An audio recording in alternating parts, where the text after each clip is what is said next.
নমস্কার বন্ধুরা, পুতুম পেঁচার সংসারে আপনাদেরকে স্বাগত জানাই। আজকে আমি বানিয়ে নেব নিরামিষ আলুর দম রেসিপি। সেটাতে উপকরণ যেগুলো লাগবে সেগুলো হলো টমেটো বাটা, টক দই, কাজু বাদাম বাটা, আদা বাটা, কিছু গোটা গরম মশলা। আলুটাকে প্রথমে ভালো করে সেদ্ধ করে নেব। তারপর কড়াইতে তেল গরম করে সেটাতে দেব দারচিনি, জিরে ফোড়ন,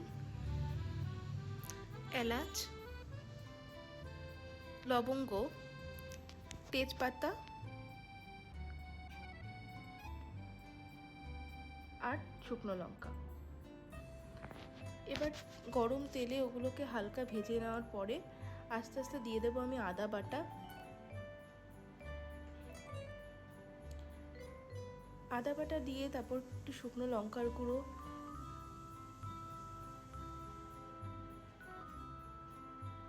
পরিমাণ মতো হলুদ গুঁড়ো,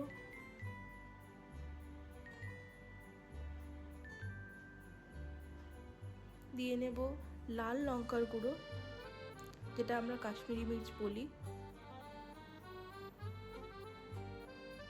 তারপর ওটাকে ভালো করে নেড়ে নেব।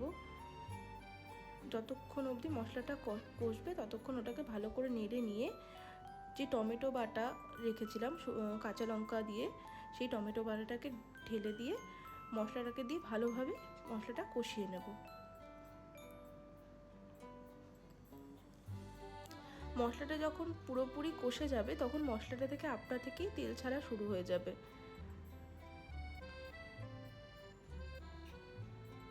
এরপর মশলা থেকে তেল ছাড়া হয়ে গেলে আমি পুরো মশলাগুলোর মধ্যে যে সেদ্ধ আলু করে রেখেছিলাম সেগুলো আস্তে আস্তে ওই মশলায় আমি দিয়ে দেব। মশলায় আলু সেদ্ধ দেওয়ার পর ওটাকে ভালো করে নেড়ে চেড়ে কষিয়ে নিতে হবে। ভালো করে জিনিসটা না কষলে সেই টেস্টটা আসবে না। ওই জন্য মশলাটাকে আলুটার সাথে ভালো মতো কষিয়ে নিতে হবে, যাতে মশলার কাঁচা ভাবটা না থাকে বা আলুর সেদ্ধর সেই ভাবটা না থাকে। এরপর আমি দিয়ে দেবো কাজু বাদাম বাটাটা আর ফেটিয়ে রাখা ওই দইটা দিয়ে ভালো করে মশলাটাকে কষিয়ে নেব। হালকা আঁচে ওটাকে ধীরে সুস্থে নাড়াতে হবে।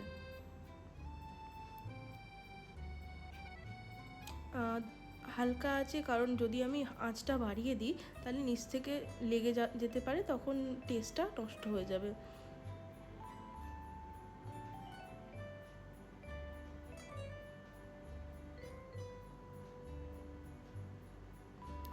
কষানো হয়ে গেলে পরিমাণ মতো জল দিয়ে দেব। যেহেতু আমার বাড়িতে সবাই একটু ঝোল ঝোল পছন্দ করে, সেই জন্য আমি একটু ঝোল ঝোল রাখবো। তোমরা চাইলে এটাকে মাখা মাখাও রাখতে পারো বা কষা কষাও রাখতে পারো।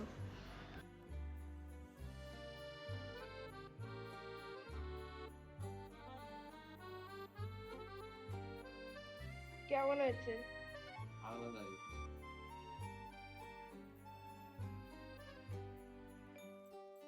কেমন? সেই